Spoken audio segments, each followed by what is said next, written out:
Baik, sahabat-sahabat agro dimanapun Anda berada, semangat pagi.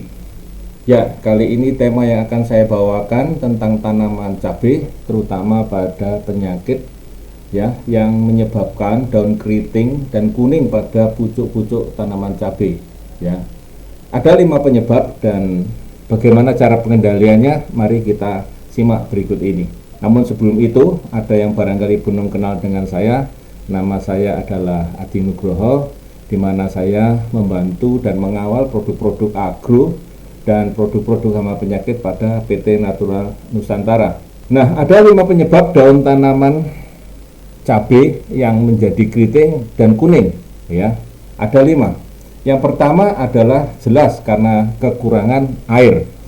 Jadi kalau kekurangan air tentu saja penyiraman itu dioptimalkan karena terjadi biasanya pada musim-musim kemarau atau mendekati kemarau, sehingga kesulitan untuk memberikan air, padahal air ini adalah sumber dari tanaman agar dia tetap tumbuh dan berkembang. Jadi kalau dia kuning itu adalah hal yang wajar karena kekurangan air. Jadi penuhilah kebutuhan air tanaman ya di lahan maupun di polybag ataupun tempat-tempat yang dipakai untuk menanam tanaman cabai. Kemudian yang kedua adalah karena kadar keasamannya rendah atau pH-nya rendah ya. Bahasa sekarang adalah pH atau keasaman tanahnya itu rendah. Rendah itu artinya di bawah 7 ya, bisa 5, 4, 3 dan sebagainya ya. Di situ dia kalau terlalu asam, maka pupuk yang kita berikan itu tidak masuk kepada tanaman kita ya.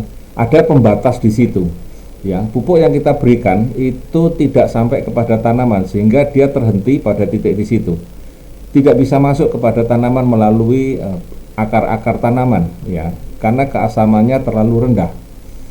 Oleh karena itu, yang pertama adalah sebelum kita menanam tanaman cabai ataupun tanaman-tanaman yang berbatang lunak lainnya, kami sarankan adalah kontrol dulu keasaman tanahnya atau pH tanahnya ya. Bisa menggunakan alat ataupun bisa menggunakan kira-kira ya, kalau misalnya sebelumnya pernah menanam cabai atau mungkin menanam tanaman melon atau mungkin tanaman yang berbatang lunak lainnya, maka sebelum menanam cabai maka berikanlah dulu kurang lebih sekitar 300 kilo atau 3 kuintal per hektarnya. Apabila kira-kira kita nggak punya alat pH meter ya, misalnya kita nggak punya alat pH meter, karena biasanya di alat pH meter itu tertera berapa angkanya dan berapa kebutuhan dolomit ataupun zeolitnya ya. Jadi alat yang bagus ya, harganya juga kadang bagus, itu bisa menunjukkan berapa kadar keasamannya dan tertera di situ ada tabel-tabel kebutuhan dolomitnya atau kebutuhan zeolitnya. Jadi kita naikkan ya sesuai dengan kebutuhan tanaman cabai kita. Rata-rata tanaman ini membutuhkan keasaman tanah ataupun pH tanah kurang lebih sekitar 6,5 sampai 7 ya. Ya, mendekati netral, kurang lebih netral seperti itu. Ya, jadi ini perlu kita sadari bersama bahwa kadang-kadang keasaman tanah ini sering dilupakan ya. Jadi kadar keasaman ataupun pH tanah ini cukup penting, sehingga kalau ini terlalu rendah maka tanaman bisa menjadi keriting. Ya, yang ketiga adalah pemakaian pestisida yang terlalu banyak ataupun overdosis pestisida. Jadi kepinginan mengatasi penyakit-penyakit yang sebelumnya pernah ada ataupun hama-hama yang pernah ada, maka penggunaan obatnya kadang diberikan di atas dosisnya atau diberikan terlalu sering ya. Ini bisa dua hal. Yang pertama adalah dosis yang diberikan terlalu banyak atau pemberian penyemprotannya terlalu sering, sehingga menyebabkan tanaman bertahan hidup dengan daun di bagian pucuknya mengkeriting ya. Itu adalah salah satu pertahanan tanaman pada saat dia overdosis pestisida ataupun kekeringan ataupun pH tanahnya terlalu rendah ya. Kemudian yang keempat adalah karena serangan hama penyakit tanpa virus. Jadi ada hama yang menyebabkan daun ini keriting tetapi tidak membawa virus ya. Ada trip, ada apit, ada tungo ya yang menyerang pada bagian tanaman dan menyebabkan cabenya itu keriting ataupun mengkerut. Ya, sebetulnya sederhana saja. Kalau ini hama-hama ini tidak ada, tentu saja keriting tadi tidak terjadi. Oleh karena itu bisa kita berikan BVR itu untuk mencegah adanya trip, adanya apit ataupun adanya tungau. Ini karena ada apit ya yang membawa ataupun tungau yang membawa virus, dan ada apit ataupun tungau yang tidak membawa virus ya. Yang kelima, ini adanya vektor ataupun serangga penyebar virus. Ya, ada Mesos persicea ya, apis tadi ya, kemudian Bemisia tabaci ataupun lalat putih, atau trip ataupun tungau yang merupakan vektor daripada virus ini ya. Kalau yang tadi tidak membawa virus, kalau yang ini bisa membawa virus.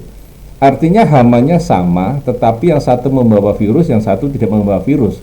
Andai kata hama-hama ini menyerap pada tanaman yang sudah terserang virus, kemudian pindah menyerap kepada tanaman kita yang kita tanam, maka tanaman kita akan terserang virus. Jadi ini adalah menjadi vektornya ya, menjadi penyebarnya. Oleh karena itu, mulai dari sejak awal, yang bawa virus ataupun yang tidak bawa virus sama-sama berbahayanya.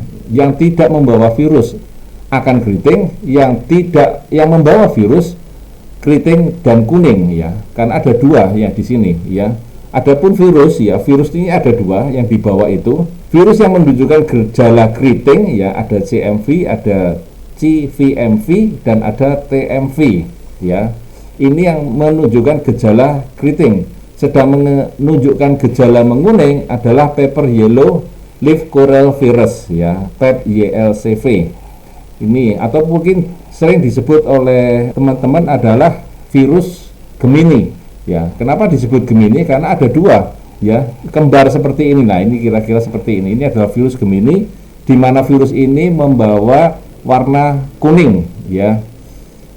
Ya, sementara yang menyebabkan virus yang menunjukkan gejala keriting, ada virus yang menunjukkan gejala keriting, ada yang menunjukkan gejala kuning. Jadi ada hama tadi adalah hama yang membawa ya virus maupun tidak membawa virus. Sekarang virusnya itu sendiri ada yang keriting dan ada yang keriting dan ada yang menguning. Penyebabnya juga beda. Nah, ini adalah virus Gemini tadi. Gemini itu adalah sebutan saja, di mana ini bentuknya seperti kembar ya, kanan kiri seperti itu ya. Maka disebut virus Gemini. Nah, ini adalah vektornya atau pembawanya. Ini ada tiga, ada trips, tungau, apit, dan Bemisia tabaci ya. Saya ceritakan tentang gejalanya. Yang pertama adalah gejalanya yang serangan trip ini ya, biasanya dia ini trip ini suka pada daun cabai yang masih muda atau pucuk-pucuknya ya. Kemudian daunnya keriting, mengkerut ya, kemudian melengkung ke atas ya. Ini biasanya gejalanya untuk trip seperti itu. Kemudian untuk serangan tungau yang paling menonjol adalah dia melengkungnya ke bawah. Kalau tadi melengkungnya ke atas, ini melengkungnya ke bawah. Umumnya ini disebabkan oleh tungau, karena ini adalah serangan khasnya adalah seperti itu. Kemudian daun cabai yang terserang berwarna kecoklatan ya. Kemudian tungau ini tidak hanya menyerang pada bagian pucuknya ataupun daun saja, tetapi dia juga menyerang pada daun batang muda dan pucuk tanaman, sehingga bunga cabenya sering mengalami kerontokan. Jadi ini cukup berbahaya ya. Trip juga berbahaya, tungau juga lebih berbahaya. Nah, kemudian untuk kutu daun ya, kutu daun ini cukup mudah dikenali dengan adanya banyaknya semut yang ada bergerombol di bagian tanaman ataupun di bagian pucuk tanaman ya. Dan ini biasanya juga daun ataupun batangnya akan mengkerut, keriting ya. Kemudian biasanya kutu atau apis ini akan mengeluarkan embun madu ya, yang disukai oleh semut, sehingga ada embun jelaga dan yang menghambat fotosintesa ya. Daun dan batangnya akan berwarna hitam dan daunnya keriting, pertumbuhannya menjadi tidak normal. Dan ini suka pada tanaman, sering menyerang pada tanaman kacang panjang. Artinya kalau kita menanam cabai, sebaiknya kita menghindari menanam kacang panjang, atau mungkin barangkali kita batasi ya antara tanaman kacang panjang untuk misalnya di tetangga dan sebagainya, kita batasi, diberi pembatas ya mungkin tanaman yang lain agar kemungkinan kutu apun apis yang menyerang pada kacang panjang tidak berpindah pada tanaman kita. Yang berikutnya adalah serangan kutu kebul ya. Ini kutu kebul ini memang mungkin serangannya tidak langsung, tetapi dapat menyebabkan gejala keriting, klorosis maupun belang, sehingga serangannya yang parah menyebabkan tanaman kerdil dan kurang produktif atau tidak produktif. Jadi ini memang kutu kebul ini sangat-sangat mengganggu, dan dari keempat hama ini saya merasa bahwa serangan kutu kebul ini yang paling berbahaya karena tidak nampak ataupun nampak tetapi serangannya cukup cepat ya, dan menyebabkan daunnya keriting, klorosis ataupun menguning, bahkan ada yang beberapa belang ya. Ini serangan-serangan daripada kutu kebul. Nah memang keempat-empat ini kalau kita jaga ataupun kita semprot ya, kadang-kadang sering balik lagi dan sering balik lagi ya, artinya kadang-kadang kebal ya. Nah apa yang harus kita lakukan, kita lihat dulu perkembangan daripada hama ini ya, Bemisia tabaci ini. Siklusnya adalah ya sekitar rata-rata ya pada tanaman sehat adalah kurang lebih 24 atau 24,7 hari atau kurang lebih sekitar 25 hari. Sedangkan pada tanaman terinfeksi virus ya itu hanya 21,7 hari atau sekitar 22 hari. Lebih cepat. Artinya apa? Pada tanaman yang sudah terserang penyakit ataupun yang sudah menunjukkan gejala keriting dan kuning ya, sebaiknya mulailah dilakukan pemotongan dan dibuang ya. Jangan dibuang di tempat sembarangan, tapi dikumpulkan, dimasukkan ke dalam tanah jika perlu, atau kalau tidak dibakar ya, diusahakan dibakar karena nanti akan menyebar ke tanaman yang sehat yang lainnya ya. Kemudian jumlah rata-rata telur yang diletakkan itu kurang lebih ya pada daun yang terserang virus sekitar 77 butir, sedangkan pada daun yang sehat hanya sekitar 14 butir. Coba Bapak bayangkan, Ibu Bapak bayangkan ya, petani-petani bayangkan ya, sahabat-sahabat agro bayangkan betapa cepatnya ya Bemisia tabaci ataupun kutu kebul ya dan lain sebagainya yang menyebabkan penyakit pucuk ya yang kuning ataupun keriting ini, dia cepat sekali. Kenapa kok serangan cepat sekali? Ternyata dalam kondisi yang cocok atau tanamannya sudah terinfeksi baik itu kuning maupun keriting, maka dia cepat sekali berkembang biak dan cepat sekali mengeluarkan telurnya lebih banyak daripada tanaman yang sehat. Jadi begitu kita menunjukkan tanaman kita menunjukkan gejala yang kurang sehat dan sudah terserang keriting ataupun sudah ada yang kuning, maka segeralah dipotong, kemudian ya disemprotkan ya dengan POC-NASA maupun hormonik ya secepatnya, kemudian disemprotkan juga BVR untuk membantu supaya serangan kutu-kutu ataupun apis ataupun hama-hama vektor lainnya itu kita bisa cegah dari sejak awal ya, karena mencegah lebih baik daripada mengobati. Nah ini adalah tahapan perkembangan kutu kebul ya. Secara umum siklus hidup Bemisia tabaci itu tadi sudah disebutkan 24,7 atau kurang lebih sekitar 25 hari. Kemudian rata-rata nimfa menjadi imago, artinya dari telur hingga menjadi dewasa kurang lebih sekitar 2-3 minggu atau kurang lebih sama sekitar 21-an hari. Sedangkan imago ataupun dewasanya kurang lebih 1 minggu. Jadi hidupnya cukup singkat ya. Yang dewasa ini hanya singkat, tapi yang banyak adalah di bagian serangga kecilnya, yang dimana serangga kecilnya tadi cukup mengganggu tanaman daripada serangga dewasanya. Kemudian telur-telur ini biasanya diletakkan di bagian permukaan bawah daun pada daun teratas atau pucuk ya, dan ini serangga betinanya lebih suka pada daun yang sudah terinfeksi virus mosaik kuning sebagai tempat meletakkan telurnya. Jadi hama ini sering milih-milih ya bagian pucuk, bagian bawah daun, dan bagian tanaman yang sudah terinfeksi. Teman-teman sahabat-sahabat agro dimanapun Anda berada, periode kritis serangan kutu kebul ini pada cabai usianya 7-42 hari.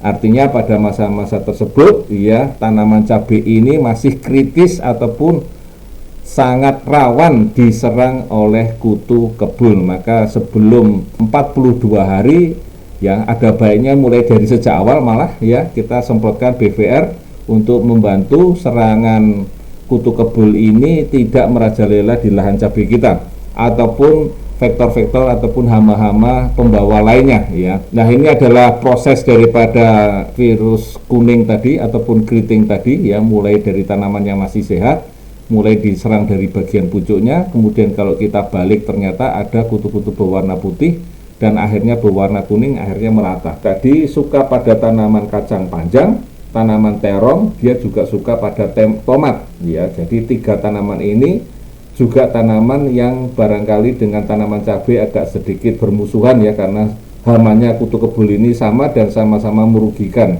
ya. Tetapi terong bisa digunakan sebagai tanaman perangkap ya, artinya kalau kita menanam cabai, kita juga menanam terong sebagai tanaman perangkap, karena yang lebih disukai tentu saja terongnya daripada cabainya ya. Di sela-sela tanaman cabai kita tanam tanaman terong. Lalu pengendaliannya bagaimana?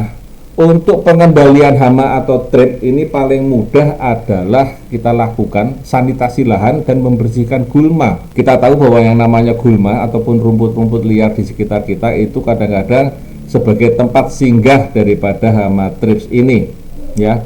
Kemudian sebisa mungkin jauhkan tanaman cabai dari tanaman cabai yang lebih tua. Artinya kalau kita menanam cabai, kalau bisa satu usia ya, karena nanti akan yang dicari adalah tanaman cabai yang muda ya, yang tuanya nanti akan ditinggal, yaitu pada fase kritisnya di usia 42 hari ya, kurang lebih ya. Kemudian tidak menanam pada bekas lahan tanaman cabai yang lebih tua. Jadi kalau habis menanam cabai, kita menanam cabai lagi, maka kemungkinan hama thrip ini akan menyerang pada tanaman cabai kita ya. Jadi polanya seperti itu. Jadi kalau sebelumnya menanam cabai, maka setelah musim tanam cabai lewat, kita tanam tanaman yang lain dulu, baru kemudian nanti kita tanam cabai. Kemudian bisa kita lakukan dengan penyemprotan akarisida organik ya. Ini kalaupun organik kita punya ataupun bisa membuat sendiri, monggo silakan ya, bisa membuat dengan brotowali ya, dengan kunyit, mungkin dengan daun mindi ataupun bawang putih ataupun daun tembakau. Ini bisa kita lakukan untuk membantu mengendalikan hama thrips yang menyerang pada pucuk-pucuk tanaman cabai kita yang kita tanam. Pengendalian hama tungau ini kita menjaga kebersihan lahan ya, sama seperti hama thrips, bahwa gulma ini bisa menjadi tempat ataupun inang daripada hama thrips ataupun hama tungau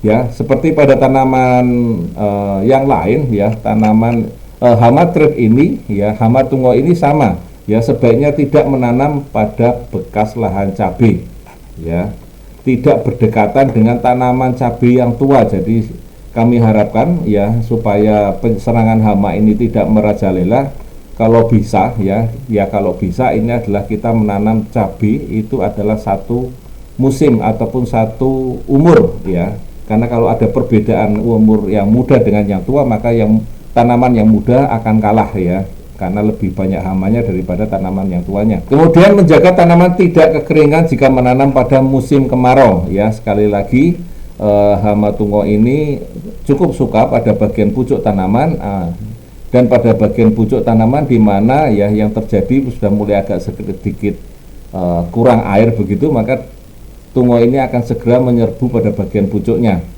Nah, ini juga sama, kita bisa lakukan juga dengan penyemprotan akarisida organik yang seperti yang saya sebutkan tadi. Kadang-kadang petani-petani kita juga melakukan penyemprotan ya, kadang-kadang dengan menggunakan ya, terpaksa sekali katakanlah begitu ya, ada menggunakan dengan misalnya sabun colek ya, ataupun sabun cuci piring ya, begitu ya, dengan dosis yang barangkali 2 sendok untuk sekitar 10 liter air ya. Tetapi kalau bisa kita menggunakan dengan akarisida yang organik saja. Kemudian menjaga kebersihan kebun ya, untuk menjaga kebersihan kebun ini pada apit ya, sama seperti tadi juga, bahwa keempat hama ini adalah musuhnya tanaman cabai ya, terutama untuk keriting dan kuning. Maka salah satu hal yang penting dipelajari di sini adalah menjaga kebersihan kebun. Artinya semua gulma itu diharapkan tidak ada di lahan kebun ini, karena akan membuat ya, satu adalah rebutan terhadap pupuk yang kita berikan. Yang kedua adalah biasanya adalah menjadi tempat inang ya, daripada vektor ataupun hama-hama virus ataupun keriting ya. Kemudian tidak menanam dekat dengan tanaman kacang panjang, tidak melakukan tumpang sari dengan kacang panjang, tidak menanam pada bekas lahan cabai, ya sama seperti pengendalian pada dua hama di depan, ya.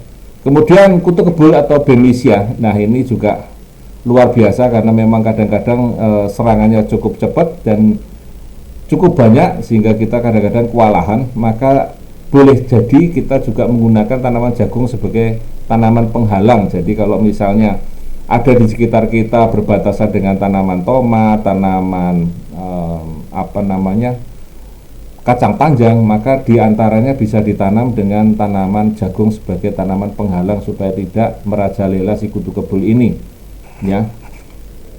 Kemudian dengan pengendalian kultur teknis, ya, yang itu bisa dilakukan serangan hama, ya, agar populasi tidak meningkat sampai melebihi ambang kendalinya, ya, dengan kultur teknis, ya. Artinya habis menanam cabai kita nanam tanaman yang lain, misalnya jagung atau misalnya mungkin kacang panjang, ya, kemudian habis itu tanam cabai lagi, ya. Ini kan kultur teknis, ya. Kemudian memberikan pengendalian, memberikan dengan dolomit misalnya gitu. Kalau pH-nya tidak cocok, ya, kalau kemudian lingkungannya tidak cocok, jarak tanamnya juga agak lebar, ya, itu akan membantu serangan hama ini tidak merajalela. Jadi kalau pada musim hujan itu jarak tanamnya agak lebih ditambahi, kalau untuk musim kemarau jaraknya agak sedikit rapat. Nah, ini adalah contoh daripada tanaman cabai di mana diberikan barrier ataupun penghalang, itu adalah tanaman jagung, ya, tanaman jagung, ya. 2 lapis kacang panjang, ya, jadi diberi selapis tanaman jagung dan sebagainya. Artinya ini adalah sebagai penghalang mencegah kutu kebul tidak masuk ke kebun. Jadi menggunakan 2 lapis kacang panjang karena nanti yang diserang adalah kacang panjangnya. Kutu kebul lebih banyak menyerang pada tanaman kacang panjang ataupun lebih suka menyerang pada tanaman kacang panjang, termasuk terong, ya, misalnya begitu, ataupun tomat, ya. Jadi serangan kuningnya akan berkurang, ya, ini dengan menggunakan kultur teknis. Nah, kemudian kita bisa juga menanam tagetes, ya. Tagetes ini sebagai barrier yang menjaga supaya kutu-kutuan tadi akan masuk ke tanaman tagetes ini, ya. Kemudian musuh alaminya yaitu ada semacam kayak kutu berwarna merah ataupun jingga seperti ini jangan dibunuh, ya. Ini jangan dibunuh karena dia mampu untuk makan kutu kebul yang masih kecil-kecil, ya. Telur-telurnya bisa dimakan oleh Coccinella ini atau Manusilus ini, ya. Kemudian yang pantang juga ada gulma di sini adalah wedusan atau babadotan. Ini adalah salah satu tanaman inang. Kalau tadi adalah hama, ya, hamanya yang membawa virusnya. Kalau ini adalah tanaman yang membawa, ya, yang bisa menjadi inang daripada virusnya.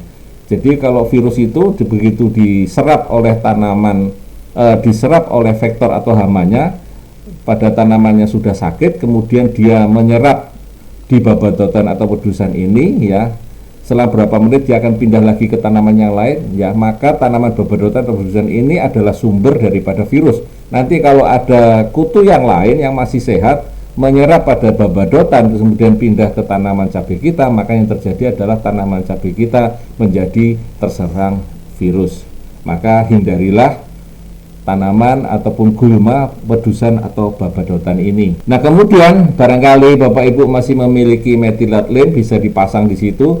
Ini adalah sebagai alat indikator, ya, sebagai alat indikator. Jadi sebelum kita menanam, ada baiknya kita memasang metilatlim ini, kita pasang di beberapa titik, ya, di bagian tengah, di bagian pinggir, bagian pojok, untuk melihat apakah ada, ya, kutu kebul ataupun kutu-kutu yang lainnya sudah banyak ada di sekitar itu. Kalaupun kita sudah melihat dari sejak awal, maka kita akan menjaganya lebih mudah, ya. Kita tahu bahwa kemungkinan serangan hamanya ataupun vektornya ataupun kutu kebul itu lebih mudah kita atasi dari sejak awal. Kemudian kita juga memiliki, ya, ada pentana dan aero, ya. Ini yang sebentar lagi mudah-mudahan akan datang lagi.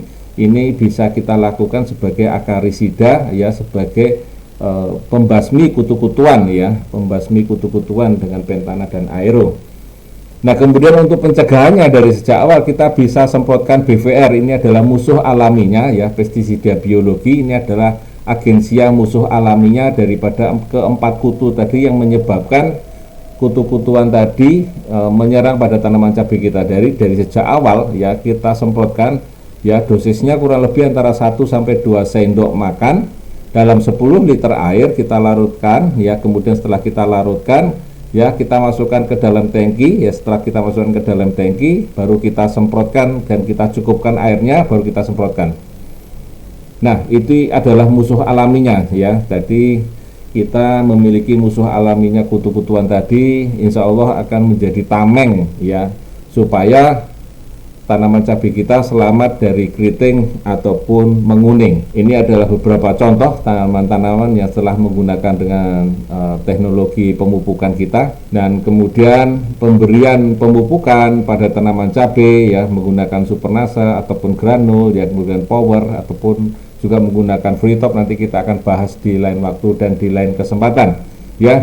Demikian tadi teman-teman, mitra-mitra kita dimanapun Anda berada, tema kita kali ini adalah bagaimana mengendalikan dan bagaimana mengatasi ya penyakit tanaman cabai kita yang keriting ataupun kuning beserta penyebabnya dan pengendaliannya. Terima kasih sekali lagi, sampai jumpa di lain waktu dan di lain tema. Tetap menjaga kesehatan dan semangat pagi.